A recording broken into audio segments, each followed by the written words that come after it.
Meninas, meninos, saudações! Retomando as nossas atividades, vamos dar finalização no nosso capítulo 4, atividades econômicas industriais, especialmente no Brasil. Indústria no Brasil 4, dos anos 1990 até hoje. Lembrando que na última apresentação nós trabalhamos até a década de 1980, a chamada década perdida, década na qual a crise da dívida externa gerou um problema muito grave de investimento privado, externo ou doméstico e também investimento público, tendo em vista que o governo tinha que comprometer altas somas para o pagamento do endividamento externo. Mas, superados esses problemas da década de 1980, como vai se desenrolar a economia brasileira, a economia industrial brasileira nos anos 1990 e até a atualidade? Lembrem-se, uma herança da década de 1980 era a hiperinflação, uma inflação descontrolada, um aumento descontrolado dos preços na economia. Tinha havido vários planos de estabilização da atividade econômica, da inflação, mas esses planos foram fracassados.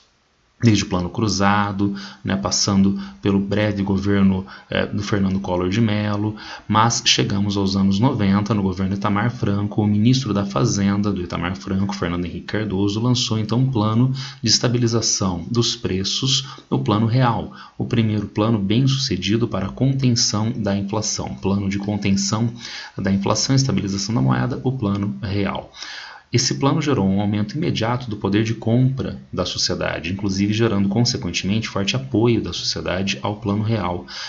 Esse aumento do poder de compra se dava porque a inflação corrói muito fortemente o poder de compra, principalmente dos assalariados, e de quanto menor a renda, maior é essa perda de poder de compra. Quem trabalha, por exemplo, como profissional liberal, pode reajustar os preços mais ou menos de acordo com a demanda. Claro que o mercado é uma limitação para este aumento dos preços de um consultório odontológico, de um advogado, mas ele tem pessoalmente margem para fazer isto. Um assalariado não. Ele demanda negociações e ainda mais, ele recebe o salário uma vez por mês e, consequentemente, ao longo do mês, o aumento da inflação corrói este seu poder de compra. Com a contenção da inflação, houve imediatamente um aumento do poder de compra na sociedade e, consequentemente, apoio ao próprio Plano Real.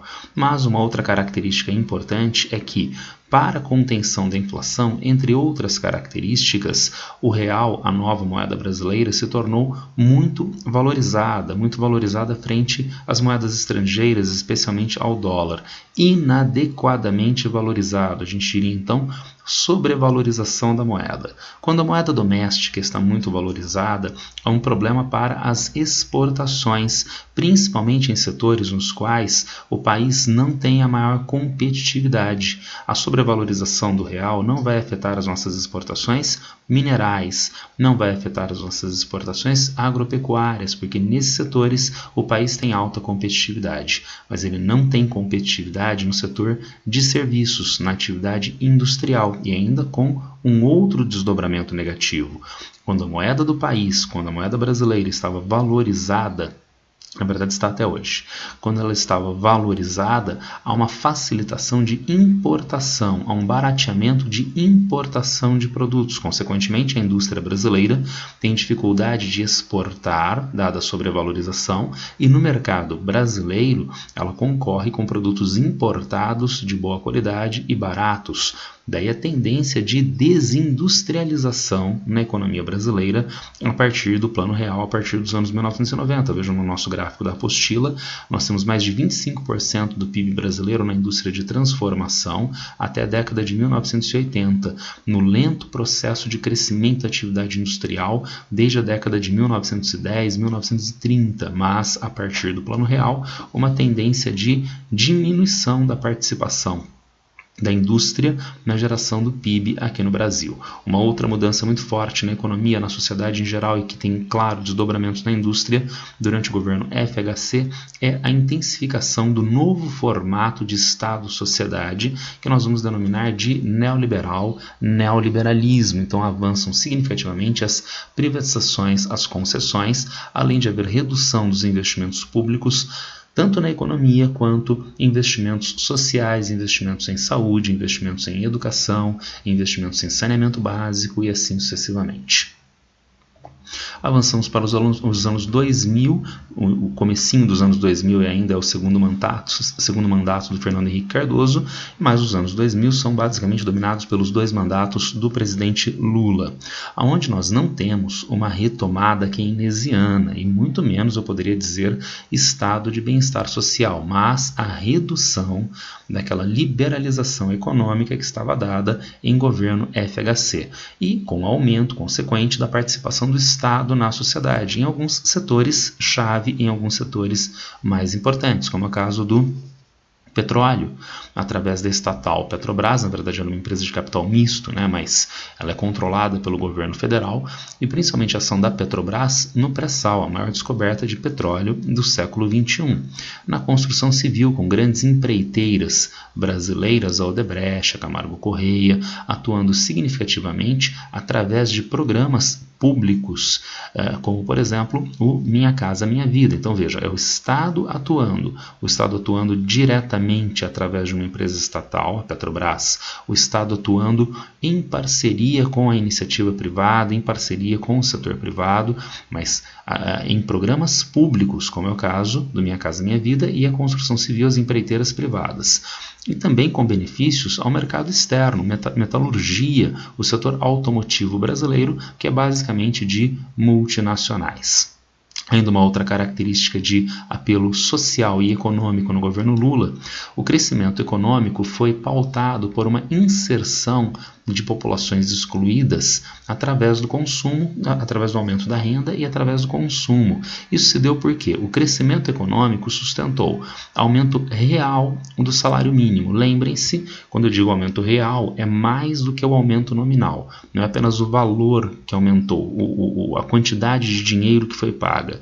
O poder de compra do salário mínimo cresceu significativamente, está certo? Agora vejam, aposentados e pensionistas tem pagamentos, tem vencimentos ligados ao salário mínimo e, consequentemente, não apenas os trabalhadores da ativa, mas os aposentados e pensionistas também. Mas a empregabilidade se tornou cada vez mais forte formal, então emprego com carteira de trabalho assinada. Esse emprego é um emprego muito interessante na medida em que o trabalhador tem direitos trabalhistas, na medida em que o trabalhador tem segurança no emprego e aumento dos rendimentos. Um trabalhador formal tem que receber 1/3 a mais do seu salário nas férias. Um trabalhador formal recebe 13º salário e assim sucessivamente. Então aumenta ainda mais o poder de compra. E para as populações que estão fora do mercado, as populações que têm baixíssimo grau de qualificação, por exemplo, que não têm acessibilidade ao mercado de trabalho, para essas populações tradicionalmente excluídas, a ideia de, por exemplo, Bolsa Família, com ganhos de rendas para as populações muito, muito pobres, havendo com tudo isso, de fato, um aumento da renda, um aumento do consumo na sociedade. Isto, obviamente, tem um desdobramento social. Populações que eram excluídas de forma mais ou menos intensa, radical, vão ser colocadas num cenário de consumo de bens e serviços na sociedade. Mas não tem só um viés social, tem também um viés econômico, ampliação do mercado interno. Nós vimos nas aulas anteriores que a industrialização latino-americana, especialmente a brasileira, não é pautada no mercado externo, é pautada no mercado interno e, portanto, esses setores da sociedade brasileira, esses setores econômicos privados, inclusive os setores externos, estão sendo beneficiados com este aumento da renda na sociedade, porque eles podem desovar uma produção que é cada vez mais alta no mercado consumidor. Terminados os 2 mandatos do Lula, nós temos o governo Dilma, agora nos anos 2010. Aumento da instabilidade política com potencial ataque em guerra híbrida ao Brasil. Guerra híbrida é um conceito de um intelectual russo chamado Andrei Kuribiko, e ele traduz a ideia de alternância de poder, de regime constituído, através de uma potência estrangeira que não atua diretamente contra uma sociedade constituída, mas através das suas próprias instituições, de dentro desta sociedade. Então, elementos internos, domésticos, domésticos, como setores político-institucionalizados, Poder Judiciário, Ministério Público, né? Setores domésticos como a imprensa, como partidos políticos do país, atuam intensamente orquestrados através desses agentes externos com vistas à derrubada do governante. Isto então acentua o contexto de instabilidade política que vinha num contexto de relativa normalidade nos anos 2000, com uma situação e uma oposição, um governo e uma oposição atuando no embate político tradicional. E isso então é acrescido deste elemento de guerra híbrida na década de 2010. Neste contexto de forte instabilidade política, há dificuldade de manutenção dos investimentos tanto públicos quanto privados, além de haver reflexos da crise econômica mundial. O Brasil não foi um dos países primeiro e mais fortemente afetados, muito pelo contrário, a crise demorou para chegar ao Brasil, assim como para outros ditos emergentes, e a crise chegou não tão acentuada como foi nos países centrais, mas no início dos anos 2010 a crise chegou aos emergentes. Com todas essas características, o desdobramento, redução do crescimento da economia, aumento do desemprego. E com a situação econômica cada vez pior, a situação política também se agravou.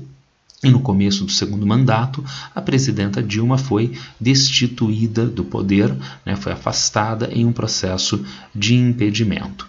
E acreditava-se era só tirar aquela mulher e tudo retornaria ao normal. Mas anos 2010, agora o governo Temer. Então nós temos uma fortíssima guinada neoliberal em governo Temer. Então, se em governo FHC nós introduzimos mais sistematicamente o neoliberalismo no país, em governo Temer há uma guinada muito forte em direção ao neoliberalismo que não estava dada nos dois governos do Lula, no governo 1,5, vamos dizer assim, 1 da Dilma. Isso é evidenciado, essa guinada neoliberal, através do novo marco regulatório do petróleo. E eu volto à ideia de guerra híbrida. Através da legislação de petróleo do final dos anos 2000, criada pelo Lula, a Petrobras era a empresa mais importante na exploração de petróleo pré-sal. Isso dificultava a atuação das multinacionais do petróleo nesta área de exploração do petróleo. Assim que a presidenta foi derrubada, a legislação de exploração de petróleo do Brasil foi alterada, possibilitando que as empresas estrangeiras atuassem fortemente na exploração de petróleo pré-sal, beneficiando, portanto, ao capital estrangeiro e não ao capital doméstico. Além disso, nós tivemos a PEC do teto dos gastos, uma emenda constitucional, uma reforma da Constituição que estabeleceu um limite de gastos públicos e, portanto, de investimentos do poder público.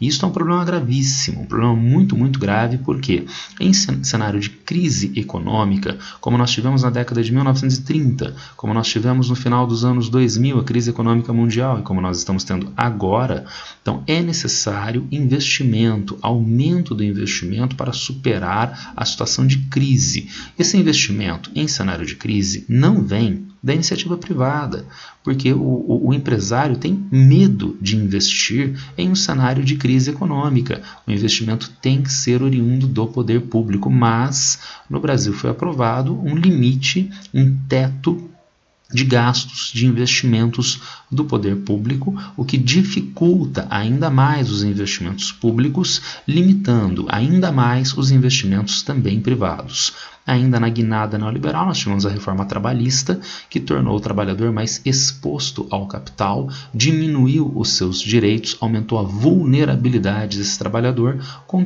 consequentemente, menor rendimento do trabalho, vencimentos para o trabalho ao longo do governo Temer. Com tudo isto, permanência do baixo crescimento econômico e elevado desemprego. Então não era só tirar esta mulher para todas as coisas se resolverem. Em governo Temer continuamos com os mesmos problemas, que vão se desenrolar ainda durante os 2 anos de governo Bolsonaro, intensificação do viés econômico neoliberal. Então já houve uma guinada muito forte em governo Temer.